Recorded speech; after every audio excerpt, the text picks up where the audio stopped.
আসসালামু আলাইকুম এভরিওয়ান। আমি এখন ঢাকা ইন্টারন্যাশনাল এয়ারপোর্ট ওইটাতে আছি।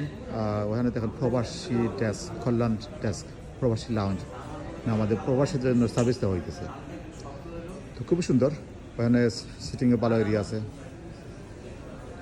সিটিংয়ে ভালো এরিয়া। ওখানে অনেক সিট আছে, ওখানে লেদার সোফা আছে। বাট আমরা কি সত্যি কি আমরা প্রবাসীর জন্য ওই প্রবাসী লাউঞ্জটা আমরা ওইটা চাই? আমরা তো ওইটা চাই না। আমরা চাই আমাদের প্রবাসীদের জন্য ভালো সার্ভিস দেওয়ার জন্য।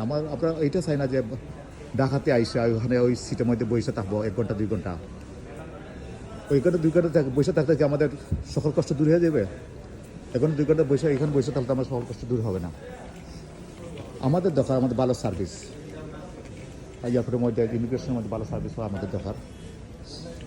ইমিগ্রেশনের মধ্যে কোনো ধরনের সিস্টেম নেই, কোনো ধরনের ডিসিপ্লিন নাই। লাইনে দাঁড়ায় থাকতে ঘন্টার পর ঘন্টা। তারপর কেউ কিছু ইমিগ্রেশন অফিসাররা ওরা যেন কালো মুখ করে আমাদেরকে সার্ভিস করে, লাগে আমরা যেন কই থেকে আসছি, লাগবে কোনো জঙ্গল থেকে আসছি। ওইটা আমাদেরকে দূর করতে হবে। ওই প্রবাসী লাউঞ্জ দিয়ে আমাদের কিছু হবে না। আমাদের দরকার ভালো সার্ভিস। আমরা কীভাবে দেশে আসলে ঠিকমতো লাগেজটা পাওয়া যায়, কীভাবে ইমিগ্রেশনে কুইক সার্ভিস দেওয়া যায়, অথবা প্রতি বাংলাদেশের সিলেট এবং অন্যান্য যেগুলো ডিস্ট্রিক্ট আছে যেখানে এয়ারপোর্ট আছে ওই এয়ারপোর্টগুলো চালু করা যায়, ইন্টারনেটভাবে চালু করা যায়, আর প্যাসেঞ্জার আইসা যত কষ্ট না করে। এই প্রবাসী লাউঞ্জ টাউঞ্জ দিয়া আমাদের কোনো কাজ নাই। ওইখানে বৈশা থাকে আমাদের কোনো দরকার নাই। আমি আসবো বাংলাদেশে, আইসা এই সিটের মধ্যে বসে আমি কী করবো? আর যাওয়ার সময় এই সিটের মধ্যে বসেই কী করবো? এই সিট ছাড়া অনেক সিট আছে বসার জন্য, ওইটা কোনো ডিফারেন্স বানায় না। আশা করি আপনারা সবাই ভালোভাবে বুঝতে পারছেন।